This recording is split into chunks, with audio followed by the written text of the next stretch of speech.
Alrighty, these dang Patriots. You got a few schools of thought when you're talking about offense. None of them are wrong. It's just everything will ultimately come down to your players and your quarterback anyway. But, the common schools of thought are you can be multiple formation, multiple concepts, multiple formation, a handful of concepts,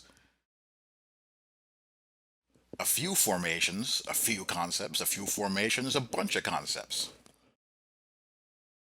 Best way to think of the Pats, think of the Pats as like an amoeba. They're able to morph themselves into whatever they need to be to survive in their environment while maintaining their overall structure. That's the Patriots. It doesn't matter whether their offense is built around two receiving tight ends and a bunch of 5'8" wide receivers. It doesn't matter if they have Randy Moss and Wes Welker running around out there. It doesn't matter if they have a bunch of 5'10" white guys who run 4'6". It's irrelevant because what they like to do is they like to have a handful of fundamental concepts run out of a variety of personnel packages, whether it be two backs and a tight end and a couple of wide receivers, whether it be two backs and three wide, one back, four wide, whatever. It doesn't matter because everyone is drilled on the same core concepts.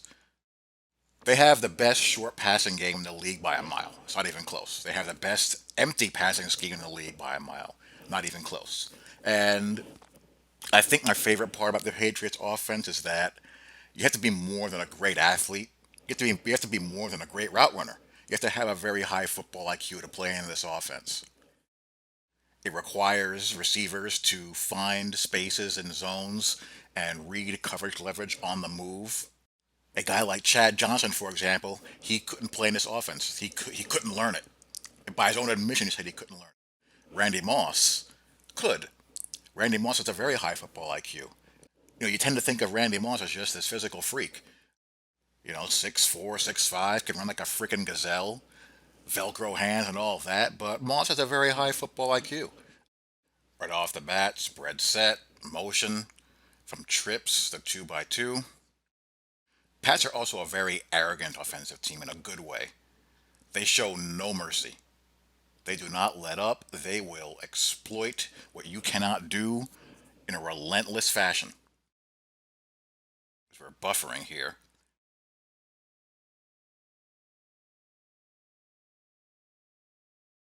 They love doing vertical stems. What that means is that the receivers will burst upfield 15 yards and break off. You see this, or you saw this with the Broncos a few years ago, back when Peyton Manning could still throw within his Colt days. I've talked about that in length. Peyton's love affair with levels divide concepts. And they do something similar here. If I can get this to stop buffering. Burst upfield. Settle down in the soft spots in the zones in the middle. And look at all that space. So much space. That's the danger of just zoning this team. They're so good at finding the soft spots and zones and just settling. Find space in zone, run away from man.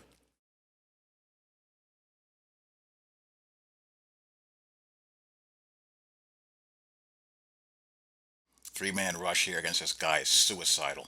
Just way too much time for these guys to find soft spots. They're just too good at it. Here's your worst nightmare, empty, and free release down the seam.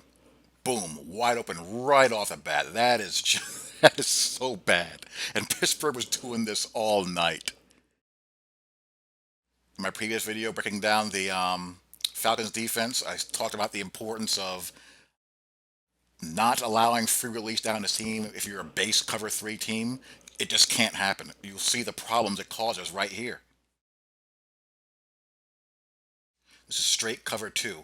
And there's just acres of space, and to compound it, they don't tackle well, and it's a 40-yard pass or 40-yard gain. Again, they're going to burst upfield. And what I like about this is that they don't give away their route until they reach their stem. Every route released by these guys look the same. So they don't tip their hand very often. But you see here with no redirect, no obstruction, look at this massive lane.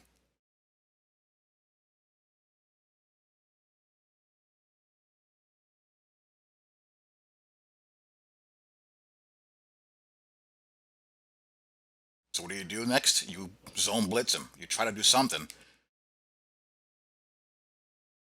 But again, there's just too soft, too soft, you know, just not enough aggression here. If it sounds like I'm bashing Pittsburgh over the head with a hammer, I kind of am. They did a terrible job. Terrible job. I expect the Falcons to be much more in the face than the Steelers were in this game. Again, going back to the previous video, the Falcons are going to be showing a lot more press looks than the Steelers did.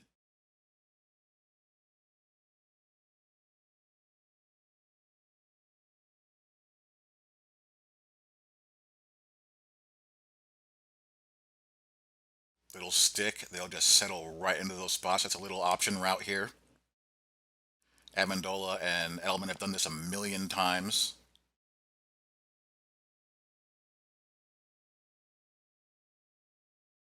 If it's man, he'll re-leverage and either break in or break out. If it's zone, he'll just do this, just pop right here. You see, Edelman did the same thing on the other side. Only thing that saves the Steelers here is a drop. The one thing that they lack is a home run vertical threat. They really haven't had one since Moss. But their short to intermediate pass game is so good, it doesn't really matter. And when you have Gronk out there, he's not going to be in the Super Bowl. Obviously, he's not healthy, but Gronk can bust a seam by himself as it is. But they don't have an outside vertical threat at wide receiver anymore, and they haven't for quite some time. Again, another three-man rush. They're just too good at finding space. When they're under center, they're either running the ball or running play action. They don't really have a drop back under center passing game to speak of. And it's a mix of zone and power run. I would say that they skew more towards zone blocking than man or gap blocking.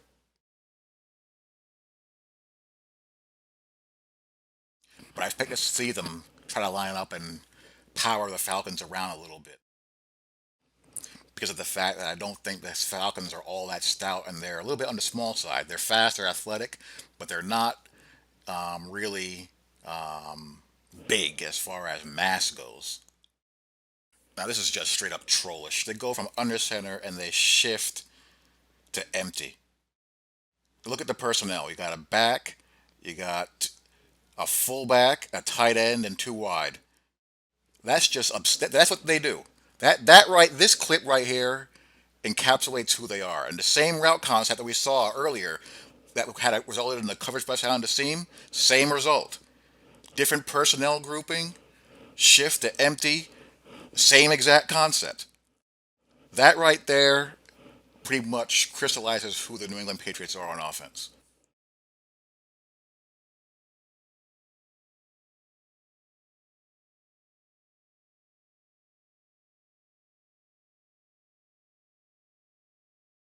That's Blunt, a fullback, a tight end, and two wide. And they check from this and go empty backfield.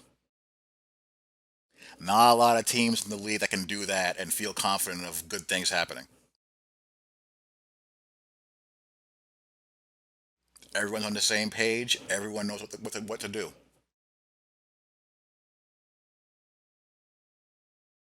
Regardless of what position they play, regardless of formation grouping, personnel grouping, doesn't matter. Back in the gun, compress set. This is a flat curl combo. And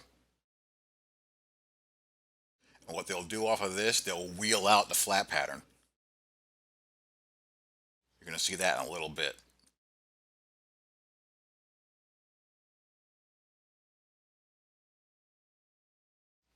Nothing overly exotic, but just an exceptional feel of finding space in zone.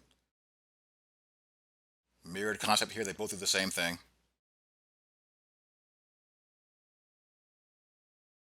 Find space, settle down, receive the ball. Great design combined with miscommunication.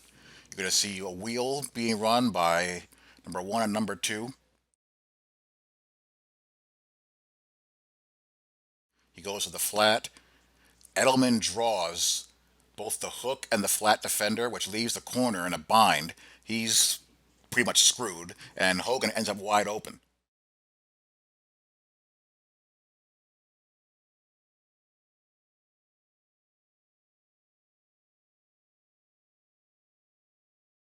What's got to happen here?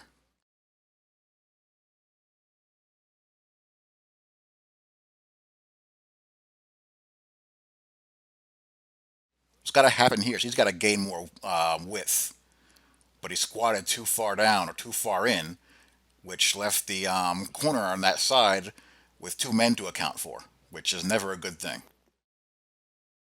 And of course, no pass rush, and the breakdown in coverage causes the wide receiver to be wide open in the back of the end zone.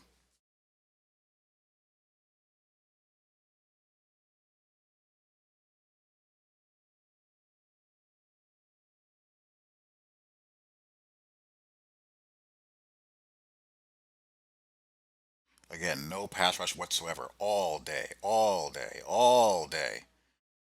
And nothing but bad things are going to happen when you give this guy all day like this. That ain't good. That is not good. Under center, it's either going to be a run or a play action pass. Wouldn't you know it, it is? The motion, which basically creates a glorified trips concept, and you have a flat seam combo. That's classic run and shoot. And this flat is wide open because both receivers are bursting downfield. They cross, they draw both the defenders, and there's no one there. Back to our regularly scheduled empty. Again, they're completely comfortable playing this way. Backing out, three-man rush. I don't know why in the world would Pittsburgh. And again, they just settle down into open space. Sorry about all the buffering. I can't seem to get it to stop. You just can't allow these guys this kind of airspace. You got to get up in their face and make them beat somebody. If Edelman, Hogan, Amendola, and those guys, if they beat tight press coverage, whether it's out of straight man one or a cover three press scenario, you can live with that. But you just can't allow these unobstructed release. Everyone comes off of the line of scrimmage clean, and they're just too well drilled in sitting down and finding space where you're not. Like right now, he's throttling down, and it's just an easy pitch and catch. And again, they're just relentless. Trips again. They show no mercy. If you can't stop it, you're going to see it over and over and over again. Four-man rush this time. Burst upfield. Find space with the out with Edelman. It draws two people. Hogan is wide open down the middle of the field, but they go to the out route, and it's a 22-yard play.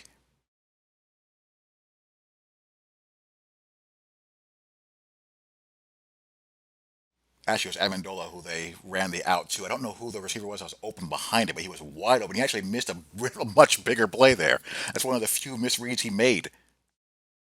But it still resulted in a 22-yard gain, so, whatever.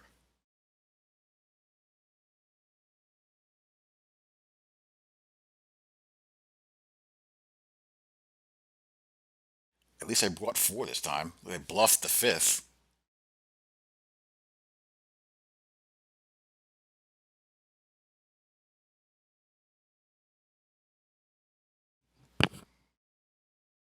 And here's our good buddy Mike Mitchell. Why he's flying downhill this fast from where he's at is beyond me. You're a secondary run fit defender. He comes flying down and gets flea flickered. Two wide open guys there. Two of them. Trips. Again, relentless. They do not let up ever. flat release, wheeling up the sideline, inside seamer, underneath. Same route combination as the touchdown, but they defended it a little bit better. But he just took what was there. They didn't jump all over Edelman, so Edelman just finds the space and gets the completion. Same exact route combination, same exact play as a touchdown. They just didn't bust down the seam that time. But again, against these zones, find space, throw where they're not. You just, I mean, what are you going to do? He's either going to break in or out, and Timmons has no chance. Same exact play we saw on the first drive, but this time it's a damn fullback. I mean, it's comical. Same exact play as the first series, but with a fullback and a halfback on the field. I mean, it's just a mess. They're so exceptionally well schooled. It makes me want to vomit. Under center, three wide receivers, one tight end. It's going to be the same route combination we've seen a good half dozen times already. Under center, so it's either going to be a run or, like I said before, a play action pass. It's going to be a play fake if it's a pass, or it's going to be a straight handoff.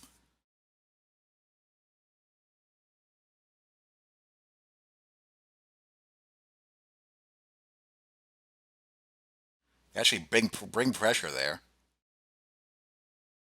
Wheel post in over and over and over. We've seen that 4 or 5 times out of different personnel groups. And Hogan showed a lot more speed than I thought he had. I mean, he almost houses this. So that's essentially how the Patriots play offense: under center, zone blocking.